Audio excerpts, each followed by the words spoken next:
The total cost to build our Autazes potash project is estimated about $2.5 billion.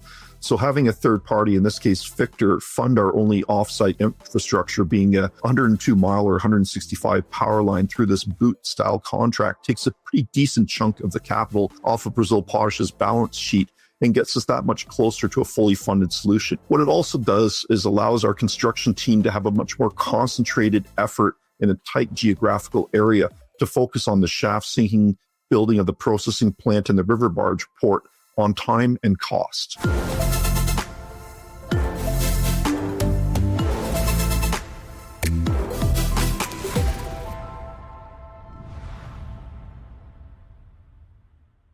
I'm your host, Melanie Schaefer. Welcome to Lead Lag Live. Right now, fertilizer markets are tightening again. Brazil just hit one of its strongest fertilizer import months of the year, even as global tensions and supply issues push producers to secure more stable and local sources. That's what makes Brazil Potash's progress so important, especially with the company now pre-selling roughly 91% of its expected production. My guest today is Matt Simpson, CEO of Brazil Potash. Matt, welcome to the show. Thank you for having me. So last week you announced that roughly 91% of your expected production is already spoken for. What do you think is driving that level of buyer confidence at this stage? Well, potash is one of the three key nutrients used to efficiently grow food, and Brazilian farmers are exposed because they import 98% of their need. So they have geopolitical exposure, rail strikes, port strikes, all that have occurred in the last few years, when they don't need to have this exposure because potentially the second biggest basin in the world is sitting in their backyard being developed by Brazil Potash. So by domestically sourcing the potash, Brazilian farmers will mitigate these risks in a market that's growing at around 4 times the rest of the world on the largest import base. Yeah, so just speaking more specifically for a moment about Brazil Potash in particular, you brought in a leadership team with deep global fertilizer experience. How does that change the pace and scale of what you can achieve as you move toward construction? Brazil Potash has really moved on from the engineering phase, and now we're fully permitted for construction. And for us to maximize our ability to raise the construction funding, we made significant changes to our board and management to bring on industry experts that have unique relationships.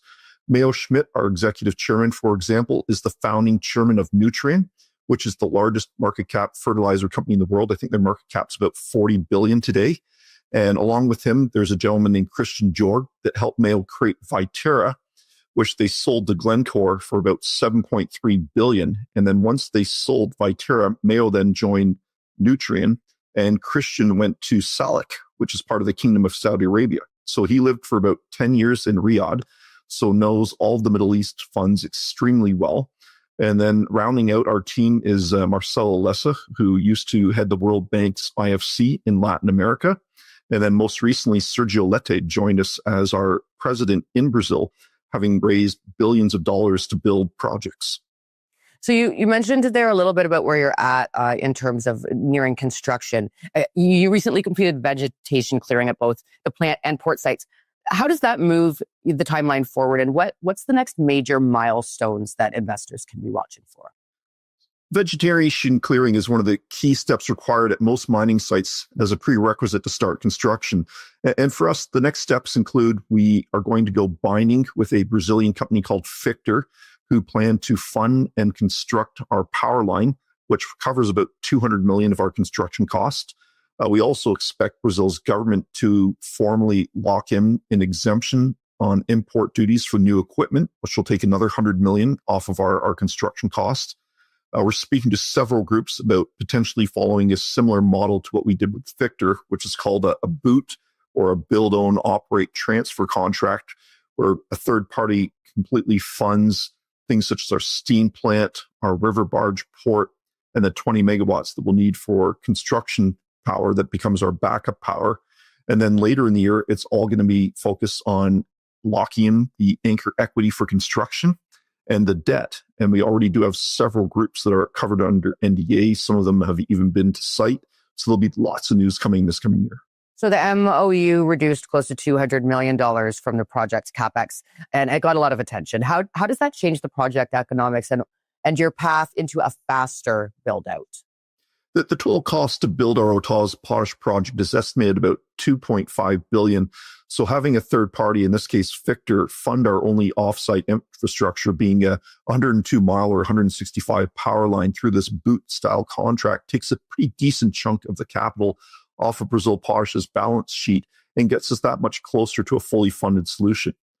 What it also does is allows our construction team to have a much more concentrated effort in a tight geographical area to focus on the shaft sinking, building of the processing plant and the river barge port on time and cost. So Matt, just to elaborate a little bit further, can you talk a little bit about the debt and institutional interest that Brazil Potash is seeing?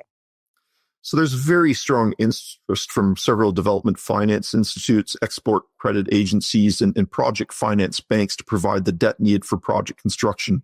Some of these investors have already even been to site, and we're working towards entering mandate letters that will, once we complete the front-end engineering design, be converted into binding commitments for construction funding late next year.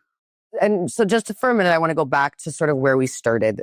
Brazil relies heavily on imported potash. How big is the domestic opportunity if this comes online, and what role do you see Brazil Potash playing in that shift?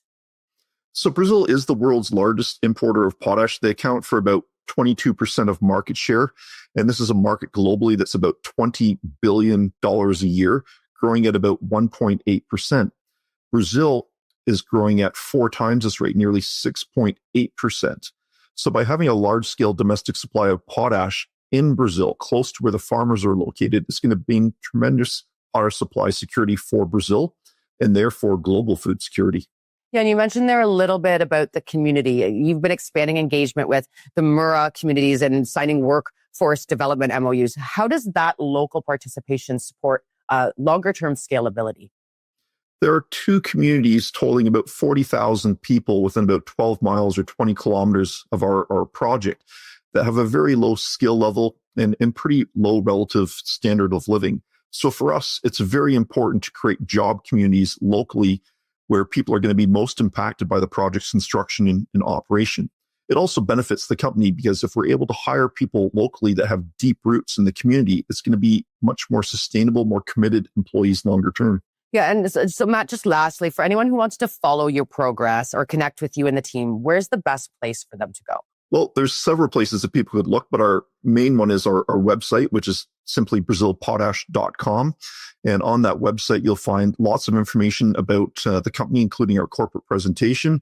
And you'll also see as part of that presentation, the outlook for 2026. Fantastic. Well, Matt, thank you so much for joining me. And thanks to everyone for watching. Be sure to like, share, and subscribe for more episodes of Lead Lag Live.